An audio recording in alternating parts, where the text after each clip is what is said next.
एक समय था जब राहुल नाम का एक लड़का सोचता था कि उसकी जिंदगी में अब कुछ भी नहीं बचा है। चारों ओर अंधेरा ही अंधेरा था। हर सुबह उठते ही सीने पर बोझ सा लगता था, जैसे पूरी दुनिया उसे दबा रही हो। दोस्त दूर चले गए थे, परिवार समझ नहीं पा रहा था, और उसके अंदर की आवाज बार बार कहती थी, तू नहीं कर पाएगा, तू कुछ भी नहीं है। डिप्रेशन बिल्कुल ऐसा ही होता है। बाहर से कोई नहीं देख पाता, लेकिन अंदर ही अंदर इंसान हर पल लड़ाई लड़ रहा होता है। राहुल भी उसी हालत में था। पूरे दिन बिस्तर पर पड़ा रहता, पढ़ाई में मन नहीं लगता, और भविष्य के बारे में सोचते ही डर लगने लगता।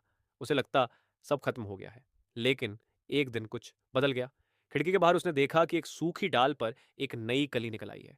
वह पेड़ महीनों से सूखा पड़ा था। सबको लगा था कि वह कभी फिर से नहीं जगेगा, लेकिन प्रकृति ने उसे एक और मौका दिया। राहुल के मन में ख्याल आया, अगर यह सूखा पेड़ फिर से जी सकता है तो मैं भी क्यों नहीं। शायद मेरे अंदर भी कुछ बाकी है। उस दिन से छोटे छोटे बदलाव शुरू हुए। उसने खुद को मजबूर किया कि हर सुबह बिस्तर से उठे, 5 मिनट टहला, फिर 10 मिनट।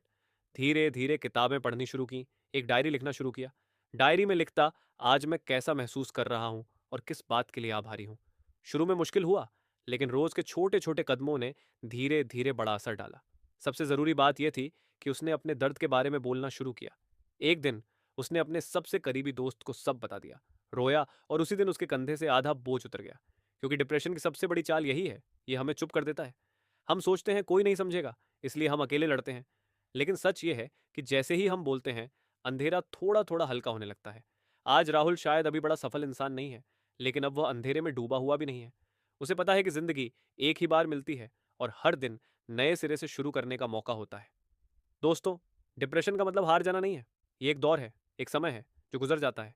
जैसे रात का अंधेरा कभी स्थायी नहीं होता और सुबह सूरज निकल ही आता है, वैसे ही डिप्रेशन से भी रोशनी मिल सकती है। बस शर्त यह है कि तुम कोशिश करना मत छोड़ो। छोटे छोटे कदम लो, अपने भीतर की आवाज बदलो, और सबसे बड़ी बात, चुप मत रहो। बात करो, मदद मांगो, क्योंकि तुम अकेले नहीं हो। याद रखो, चाहे तुम कितने भी अंधेरे में क्यों ना हो, तुम्हारे अंदर अभी भी एक रोशनी चल रही है। हो सकता है वो बहुत छोटी हो, लेकिन वही छोटी रोशनी एक दिन पूरा अंधेरा मिटा देगी। तुम महत्वपूर्ण हो, तुम काफी हो, और तुम कर सकते हो। संगीत धीरे धीरे ऊंचा होता है, प्रेरणादायक धुन बजती है। अगर ये कहानी तुम्हें छू गई हो तो वीडियो को लाइक करो, कमेंट में अपनी भावना लिखो, और हाँ, हर दिन नई प्रेरणादायक कहानी पाने के लिए चैनल को सब्सक्राइब जरूर करना।